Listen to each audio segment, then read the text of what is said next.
Amis de Biotopie, bonjour.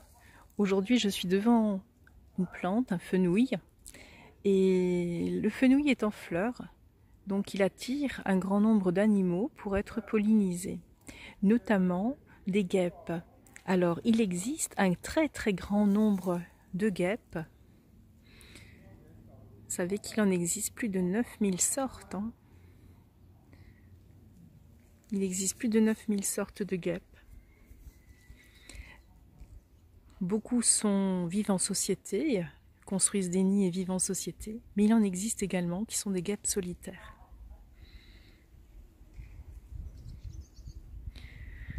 Alors je vais vous montrer différentes guêpes.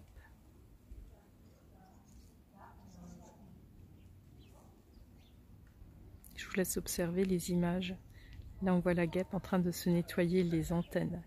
Elle est belle.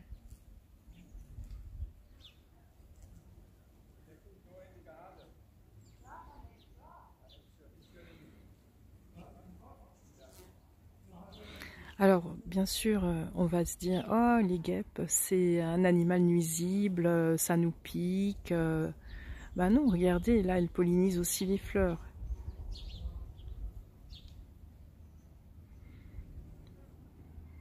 Voilà un autre insecte pollinisateur.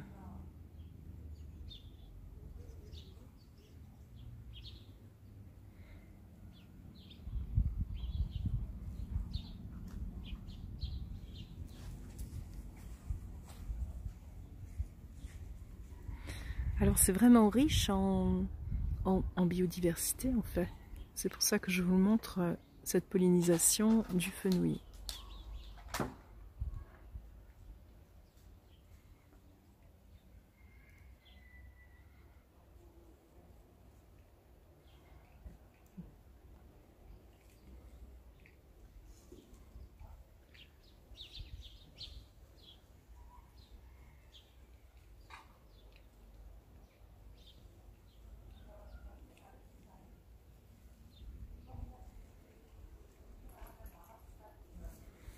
Alors ça bourdonne de toutes parts.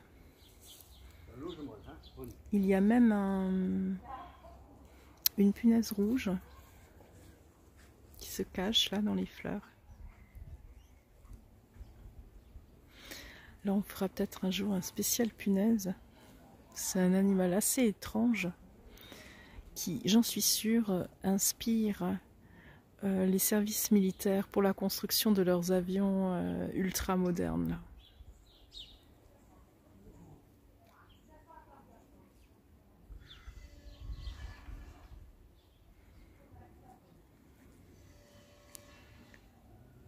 Quelle chaleur.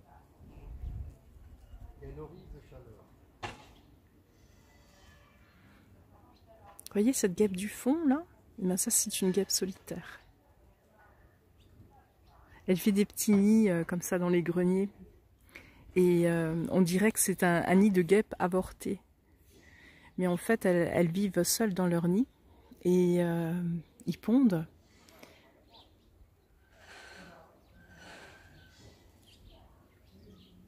Alors que les autres guêpes, là, les longues, sont des guêpes sociales, donc elles vivent en colonie. Joli balai de guêpes. Alors, je vais essayer de vous montrer à quel point ça vole et ça bouge dans tous les sens.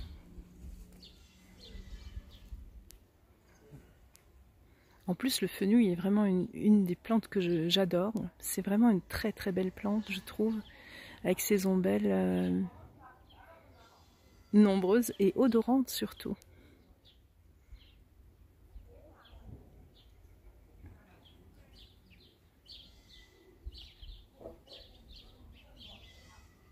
Vous voyez tous les insectes qui volent?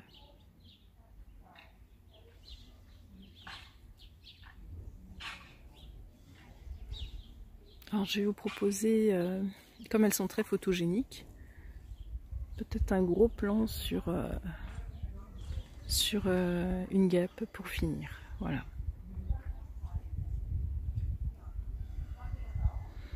Alors si on prend le temps d'observer la nature, malgré nos peurs, malgré nos réticences et nos répulsions.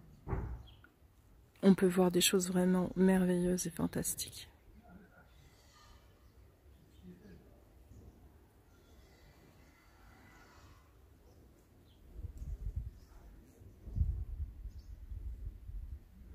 À bientôt sur Biotopie.